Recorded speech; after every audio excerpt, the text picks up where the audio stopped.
என் அன்பான சாய் பக்தர்கள் அனைவருக்கும் வணக்கம். மீண்டும் உங்களை சந்திப்பதில் மிகுந்த மகிழ்ச்சி அடைகிறேன். கண்டிப்பாக நம்மளுடைய ஸ்ரீ துவாரகமய ஆலயத்தில் எப்பயும் போல சிறப்பு கூட்டு பிரார்த்தனை ஒவ்வொரு மாலை நேரத்திலும் நடக்கிறோம். மாலை நேரம் ஆரத்தி முடிஞ்சோன்னு உங்களுக்காக பண்ணுவோம். இந்த துவாரகமய ஆலயம் கும்மிடிப்பூண்டியில் அமைஞ்சிருக்கு சார். கும்மிடிப்பூண்டி பூபால நகர் சிவனேசன் கம்பெனிக்கு ஆப்போசிட்டில் நம்ம ஆலயம் அமைஞ்சிருக்கு. அதே போல் சென்னையில் நம்மளுடைய பிரார்த்தனை மையம் நடக்குது. எங்கன்னா MMDA colony, Koyambedu MMDA colony, Vallavan hotel அருகில் நம்ம பிரார்த்தனை மையம் நடக்குது. 2 இடத்துலையும் உங்களுக்காக நாங்கள் பிரார்த்தனை பண்ணோம். அப்பாவோட ஆசீர்வாதம் உங்களுக்கு கிடைக்கும் சாய்ராம். இந்த வீடியோ 45 வயசுலேருந்து 50 வயசுக்குள்ளே இருக்கிறவங்க மட்டும் பாருங்கள். மற்றவங்க எல்லாம் பார்க்க வேண்டாம், ஏன்னா அது அவங்களுக்கான விஷயம் இல்லை. 45லேருந்து 50 வயசுக்குள்ளே இருக்கிறவங்க தயவு செஞ்சு இந்த வீடியோ பாருங்கள். ஏன்னடா சாய்ராம் 45 வயசுலேருந்து 50 வயசுக்குள்ளே பார்க்க சொல்கிறாரு, என்ன காரணம்னு கண்டிப்பாக அதை காரணத்தை நான் விளக்கமாக சொல்கிறேன். நமக்கு 45லேருந்து 50 வயசு ஆயிடுச்சுன்னா நாம் மரணத்தை நோக்கி போயின்னு இருக்கிறோம், மரணத்துக்கிட்ட போயிருக்கிறோம். ஏன்னா ஒரு சராசரியான இந்தியரோட ஆயுள் காலம் எவ்வளோன்னு கேட்டிங்கன்னா 60 வயசு தான். நம்ம 60 வயசு தான் வாழ முடியும், சராசரியான வயசு. அதுக்கு மேலே வாழ்ந்தால் உங்களுடைய அதிர்ஷ்டம். இதுக்கு மேலே நீங்கள் எப்படி வாழணும்? 50 வயசு ஆயிடுச்சா, இதுக்கு மேலே எப்படி வாழணும்? ஒரே ஒரு விஷயம் மட்டும் சொல்கிறேன், எதை பற்றியும் கவலைப்படக்கூடாது. 50 வயசு ஆயிடுச்சுன்னா எதை பற்றியும் கவலைப்படக்கூடாது. கவலை இல்லாமல் இருந்தால் தான் நமக்கு நோய் இல்லாமல் இருக்கும்.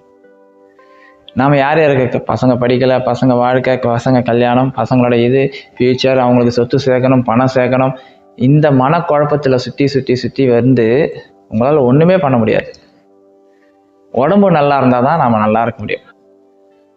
நாம் உடம்பை கெடுத்துட்டு மன கஷ்டத்தில் மன துக்கத்தில் எதை பற்றியே தேவையில்லாத நினச்சி நம்ம உடம்பை கெடுத்துப்போம். உடம்பை கெடுத்துட்டு அப்புறம் நம்ம பசங்களுக்கு ஒன்றுமே பண்ண முடியாது. நம்ம பிள்ளைகளுக்கு நம்ம செய்ய வேண்டியது ஒரே ஒரு விஷயம் செய்கிறோம், நல்ல ஒழுக்கத்தை சொல்லிக் கொடுங்க, நல்ல படிப்பை சொல்லிக் கொடுங்க. 2 மட்டும் சொல்லிக் கொடுங்க, அவங்க வாழ்க்கையில் முன்னேறிடுவாங்க. பள்ளி கத்திடுச்சு.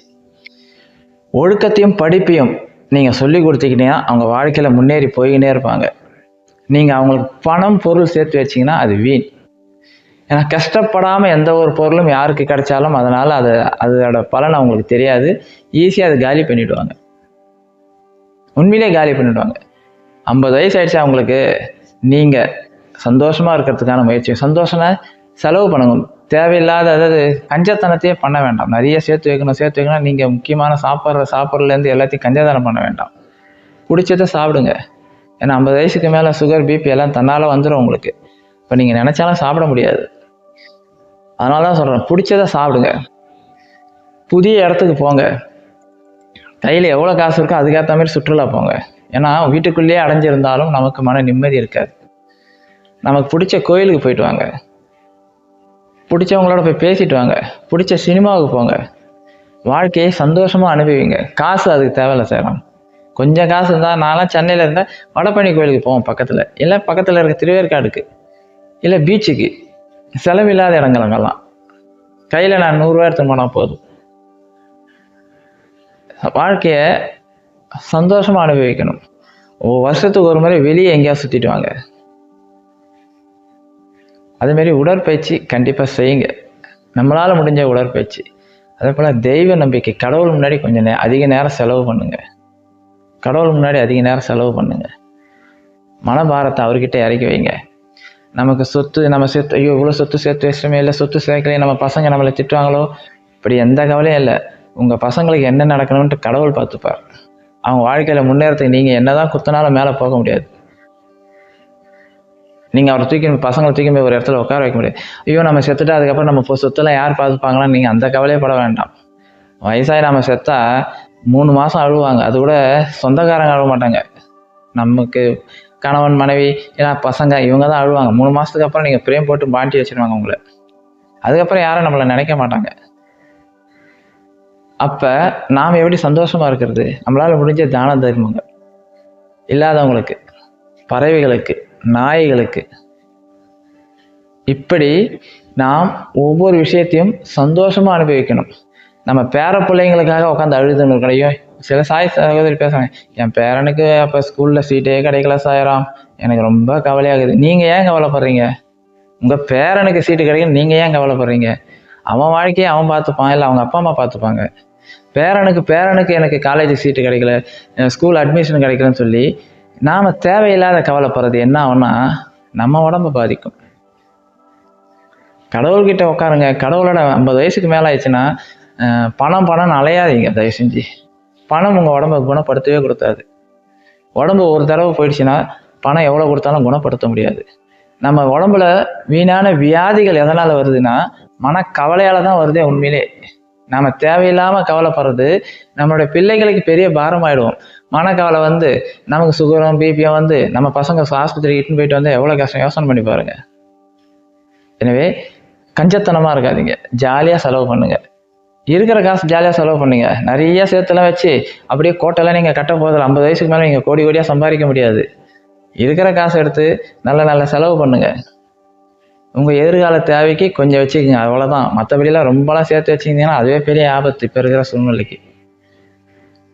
சொத்து வாங்குறேன் நிறைய சொத்து வாங்கி குவிச்சு வச்சுட்டு நான் போய் ஒரு பெட்டில் தனியாக படுத்துட்டேன்னா அவ்வளோதான். நமக்கு பெட்டு தான் கடைசி காலத்தில். பெட்டை விட்டு நம்மளால் எழுந்துக்க முடியாது. எனவே 50 வயசுக்கு மேலே நாம் புண்ணியங்களை தேடணும். புண்ணியங்களை சேருங்க. அந்த புண்ணியங்கள் உங்கள் பிள்ளைகளுக்கு போய் சேரும்.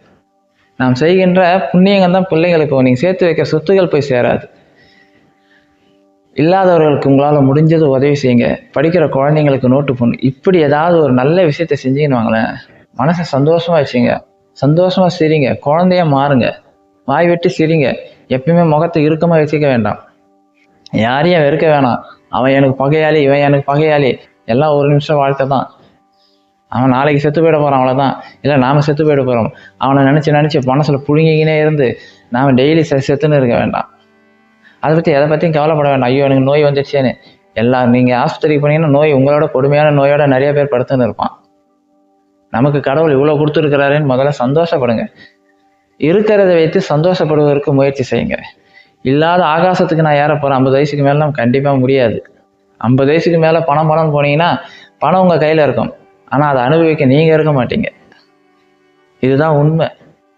எனவே தயவு செய்து 50 வயசு ஆகிடுச்சா உங்ககிட்ட இருக்கிறத சந்தோஷமாக அனுப்புவீங்க. பேரப்பிள்ளைங்க எடுக்கிறீங்க இல்லை பசங்களோட சந்தோஷமாக இருங்க. கோவத்தை கம்மி பண்ணிக்கிங்க. எல்லாருக்கிட்டையும் சாந்தமாக பேசுங்க. மகிழ்ச்சியாக இருக்கிறதுக்கு முயற்சி பண்ணுங்க. கடவுள் முன்னாடி உட்காந்து தியானம் அதிகமாக பண்ண ஆரம்பிங்க. மனசை ஒருநிலைப்படுத்த பாருங்க.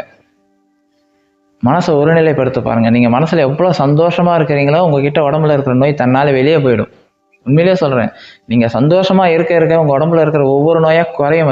அது ஹார்ட்டில் பிரச்சனையாக இருந்தாலும் சரி, பிபியாக இருந்தாலும் சரி, முட்டி வலியாக இருந்தாலும் சரி, இடுப்பு வலியாக இருந்தாலும், இது எல்லாத்துக்கும் இந்த நோய் வருவதற்கு மிக முக்கியமான காரணம் எதுன்னு பார்த்தீங்கன்னா நீங்கள் கவலைப்படுவதனால தான் வரும். ஒரு வருஷம் நீங்கள் அதை பற்றியும் கவலைப்படாமல் இருங்களேன், பைத்தியக்காரன் மாதிரி இருங்களேன், வாழ்க்கை சந்தோஷமாக இருக்கும். உண்மையிலே சொல்கிறேன். பைத்தியக்காரங்க அவங்க ஆஸ்பத்திரிக்கு போக மாட்டாங்க, நல்ல தண்ணி ஃபில்டர் தண்ணி தான் குடிப்பாங்க, 3 வேளை சாப்பிட மாட்டாங்க, எது கிடைக்கிறதோ சாப்பிட்டு எங்கே வேணாலும் படுத்துப்பாங்க. அவங்களுக்கு எந்த நோயுமே வராது. பிபி இருக்காது, சுகர் இருக்காது, கொலஸ்ட்ரால் இருக்காது, அப்புறமா இருக்கிற எந்த நோயுமே இருக்காது. ஆனால் அவன் அசுத்தமாக தான் இருப்பான், டெய்லிலாம் குளிக்க மாட்டான். ஆனால் நீங்கள் 3 வேளை குளித்து ஃபில்டர் வாட்டர் தண்ணி சாப்பிட்டு சுட வச்சு டீ குடித்து காப்பி குடித்து எல்லாம் பண்ணாலும் உங்களுக்கு எல்லாமே வரும். காரணம் மனசில் பயம், தேவையில்லாத பதட்டம், தேவையில்லாத சிந்தனை, கவலையால் தான் இதெல்லாம் வருது. எனவே 45 வயசுலேருந்து 50 வயசு ஆயிடுச்சுன்னா நீங்கள் தயவு செஞ்சு இதை எல்லாத்தையும் தூக்கி எறிங்க. வாழ்க்கையை சந்தோஷமாக அனுப்புவீங்க. குழந்தைங்களோட சந்தோஷமாக இருங்க. பணம் காசு இருந்தால் தான் சந்தோஷம் நினைக்கிறத தள்ளி விடுங்க. இருக்கிறத வச்சு சந்தோஷமாக இருப்பதற்கு முயற்சி பண்ணுங்க. குடும்பத்தோடு உட்காந்து சந்தோஷமாக சாப்பிடுங்க. குடும்பத்தோட கொஞ்சம் நேரத்தை செலவு பண்ணுங்க. உங்கள் வாழ்க்கை கண்டிப்பாக மாறும். இது என்னுடைய அட்வைஸாகவே எடுத்துக்கோங்க. ஏன்னா என்னுடைய வீடியோ நிறைய பேர் 45லேருந்து 50 வயசுக்குள்ளே தான் பார்க்குறீங்க. பார்த்தேன். எனவே அவர்களுக்காக பாபா சொன்ன இந்த அட்வைஸு எல்லாத்தையும் பாபா காப்பாற்றுவார். நம்பிக்கையோடு உங்கள் வாழ்க்கையை தொடங்குங்க. நாம் இருக்க போகிறது கொஞ்ச காலம். சந்தோஷமாக இந்த பூமியில் இருந்துட்டு சந்தோஷமாக இறைவனடி போய் சேரலாம். சாயராம். ஓம் சாயராம்.